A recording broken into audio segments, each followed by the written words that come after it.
Meet Australia's largest and toughest lizard. Weighing in at around 33 pounds and measuring over 9 feet long, the Parenti is the lizard king. A formidable apex predator that few animals dare to tangle with.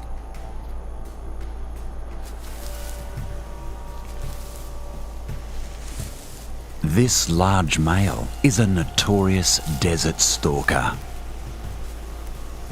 And he's hungry. He's using his highly tuned senses to forage in the grass.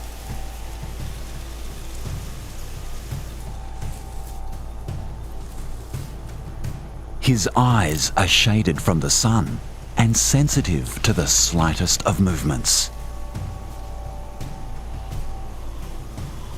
Licking the air with his tongue, he tastes the faint chemical trace of prey. Nothing much escapes his attention.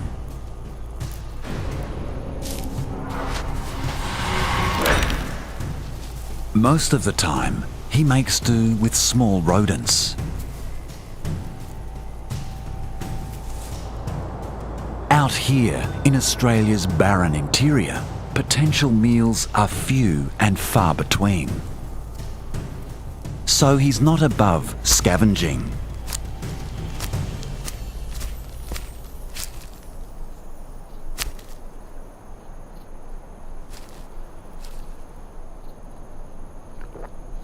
But such a big, active hunter sometimes needs a more substantial meal.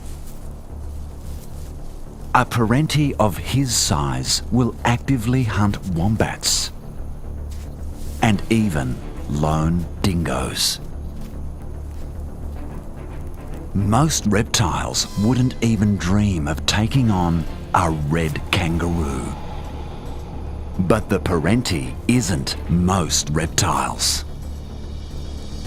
He can do something other lizards can't. Parentis can run and breathe at the same time.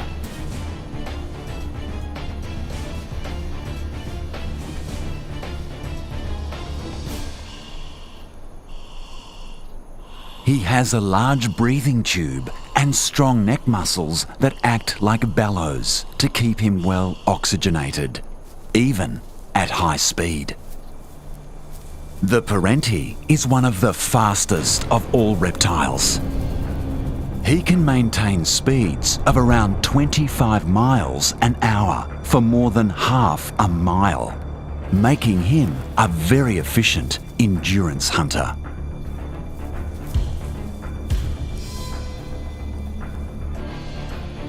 Even so, a kangaroo is no easy target.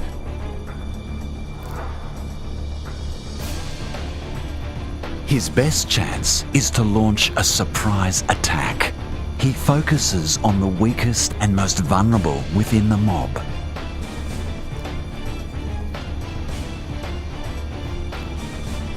This predator's festering mouth oozes more than drool. It's recently been discovered that the bite of the Parenti is venomous. Anticoagulants contained within the venom induce a collapse in blood pressure, and dizziness soon subdues the victim. Selecting an unwary target, his approach is silent. But the desert community is always alert to stalkers.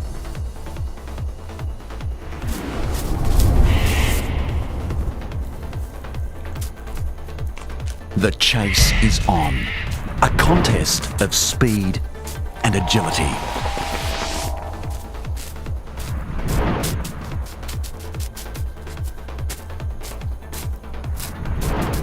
On the open plain, the kangaroo would be much faster. But while navigating the low desert scrub, it struggles to reach top speed.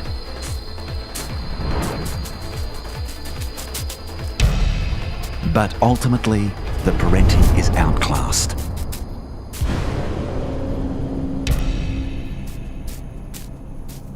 There's little shame in being outrun by this iconic Australian sprinter.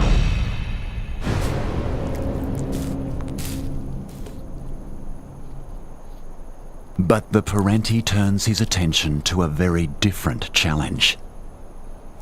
He's crossed paths with the recently fed mulga snake. As one of the most venomous snakes on the planet, the mulga is a real threat to most reptiles. But the Parenti stands his ground. The snake poses little threat to him. He's too big. And thanks to eons of coevolution, Parentis have also developed a resistance to snake venom. So it's the mulga snake that finds itself in peril. And the Parenti doesn't hesitate.